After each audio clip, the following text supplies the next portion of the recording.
Following the visit to Karachi, Rear Admiral Jonathan T. Howe was relieved as Commander Cruiser Destroyer Group 3 by Rear Admiral Paul David Miller. Admiral Miller, I'm ready to be relieved. Chief of Staff, hold down my flag. Aye, aye, sir. Hold down the flag of Rear Admiral Howe, Commander Cruiser Destroyer Group 3. Chief of Staff, break my flag. Aye, sir. Break the flag of Rear Admiral Miller, Commander Cruiser Destroyer Group 3. During his week-long visit to 4 Persian Gulf nations, Vice President Bush and his wife Barbara spent an afternoon on the aircraft carrier Enterprise, steaming in the North Arabian Sea. After being greeted by Rear Admiral Paul David Miller, the commander of Cruiser Destroyer Group 3, and Captain Robert J. Spain, the commanding officer of Enterprise, Vice President Bush ate lunch with Enterprise and carrier Air Wing 11 crewmen on the ship's mess decks. The Vice President is no stranger to Navy chow, having been commissioned as the youngest naval aviator in World War II, flying from the aircraft carrier San Jacinto. Following the meal, United States on the bridge. Mr. Bush entered the bridge and took his seat in the commanding officer's chair, where Captain Spain explained the navigational system. He and Mrs. Bush then viewed flight operations and spoke to the crew of USS Arkansas, which was passing in review on the starboard side of the Big E. The highlight of the visit was the re-enlistment of 24 Enterprise and Air Wing 11 crewmen by the Vice President, after which he said the Navy's presence in the Indian Ocean and Mediterranean Sea was of vital importance. But here we are here now in one of the most troubled areas of the world, really, if you look around the globe. In the far end of the Gulf, a war is raging between Iran and Iraq. South of here, Yemen has just been through a bloody upheaval. And up north and east a little, the Soviets are waging a brutal war against the Afghan people. And you men and this fleet are among the few convincing forces for stability in this conflict-torn region. Because of you, the Gulf remains open to international shipping, and that is a solemn commitment that the United States has to the rest of the free world. Because of you, countries will think twice about fundamentally upsetting the balance of power in this area.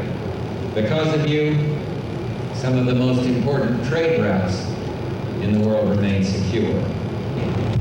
This year is the 75th anniversary of naval aviation, and 2 weeks ago, some of our aviators gave the Navy, what I'd say, and the American people as well, a great big birthday present after an arrogant Colonel Gaddafi attacked units of our task force in the Mediterranean.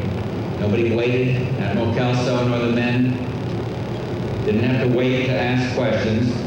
They did teach Gaddafi a lesson. We're proud of what they did for the United States of America, and some say in some parts of the world, well, this made Gaddafi taller. I don't see how you can be taller when your nose has been bloody and you shrunk about 3 feet.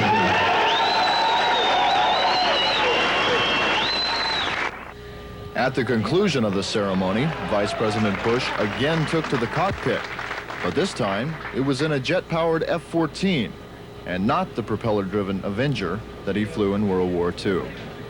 Just prior to departing, Vice President and Mrs. Bush took a moment to address the families of Enterprise. Well, to the families of the men on Enterprise, let me say you can tell from my lapel pin that I'm somewhere off Oman with the Big E. I think the biggest inspiration for Barbara and me has been seeing the young men, officers and men, most of them young, that serve in this fantastic carrier and that are protecting the freedom for the United States of America. And one of the messages that I was privileged to deliver on behalf of the President today related to the importance we place in the quality of the men and women serving in the United States Navy. It's never been finer, and we are fighting for a 600-ship Navy. But even more important, even more fundamental to the security of the United States and the safety of all of us in our great free country are the people from the admiral right on down to the lowest seaman that man this great vessel and other vessels like her all around the world. So for me, on this diplomatic mission, this stop to see America overseas, strong and proud, has been the highlight of this visit. I wish every one of you and the families of those who serve in Enterprise could have been in Barbara's shoes and mine today. You'd have been as proud as we are. Thank you very much. Great. At the conclusion of his visit, there was no doubt that this would be a day that would live long in the memories of the entire Enterprise crew. And as the helicopter's rotors turned, one could not help the feeling of pride and purpose the Vice President had pointed out in his address to the crew, that ours is a nation dedicated to the principles of freedom. It requires much of our leaders and every American. We on board Enterprise stand ready to answer our nation's call. Just 16 days later, the nation did call.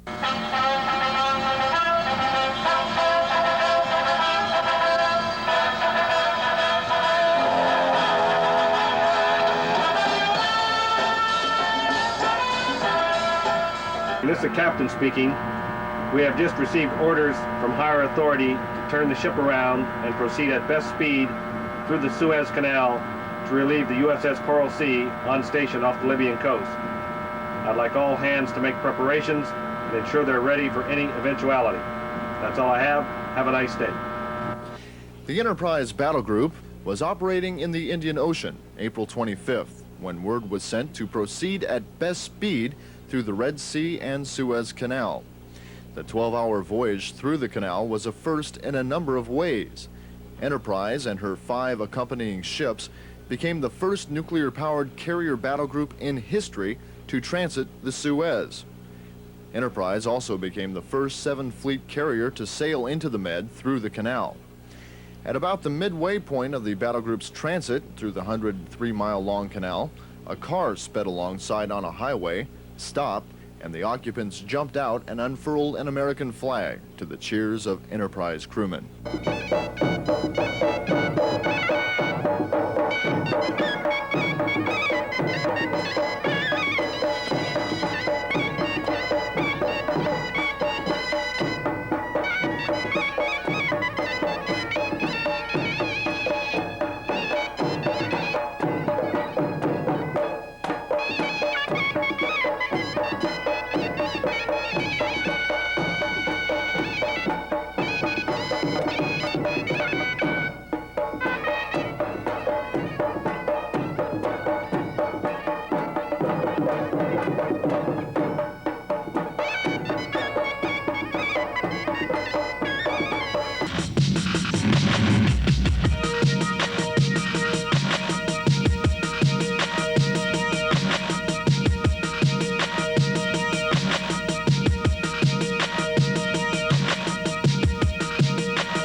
When USS Enterprise left Alameda, California in January for its 12th major overseas deployment, it was a bit different than usual. Instead of a rousing departure with balloons and brass bands, there was the enveloping darkness of 4 in the morning. But the one thing that wasn't different was the tearful goodbyes from the Enterprise wives. Even a pre-dawn Sunday wouldn't keep them away.